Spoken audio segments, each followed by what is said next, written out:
of the House. As you all do know, I had a very harmonious working relationship with Honorable Haruna Idrisu and his group. There were suspicions that the two people were in bed.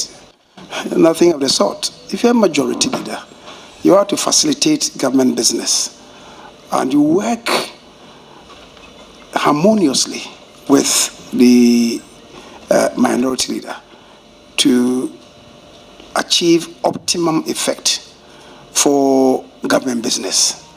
Yes, there are many occasions that the Haruna-led minority leadership disagreed with me and indeed with the majority, especially on account of policy.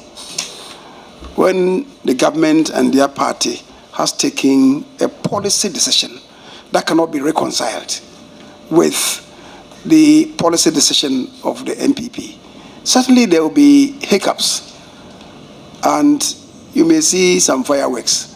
It doesn't mean that we are enemies, but to the largest extent possible, you must work together to grow Parliament and also ensure that Parliament performs its assigned role, including legislation, financial control, oversight, representation, and so on and so, the many, many faults. I'll tell you that when it comes to crafting bills, those of them who participate in the winnowing, most of them are from the minority caucus, not even from the majority. That's how it's supposed to be. When I was a minority leader, I was in charge of winnowing, even as minority leader. We want to help grow Parliament. We want to help grow our democracy. So you must disabuse your minds of this cooperation, and sometimes even collaboration between the majority and minority to signal that, oh, they are in bed. Haruna and I were not gay elements. So, but we're working to some determined principle to grow our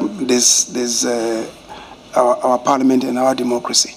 I was saying that when I was a minority leader and Cletus was the majority leader, anytime he came to Kumasi, he would give me prior information. And in the evening, we'll meet at a location and then give ourselves a good treat. I had not sold out to the majority at the time. Equally so for Backbane when he was a majority leader. And you all do know that I even went to his backyard to speak for him. I had not sold out to the majority at the time. But we needed really to grow Parliament.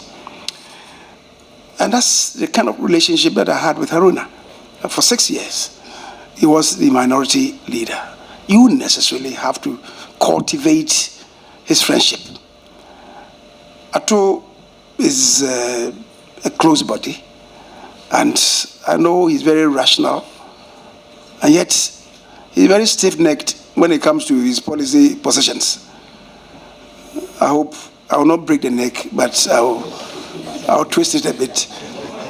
But he's very principled. But you must, notwithstanding, cultivate a good working relationship with him. So let me welcome the Honorable Ato Forson to the leadership of the House. And I hope that together we'll be able to upscale the development of parliamentary democracy.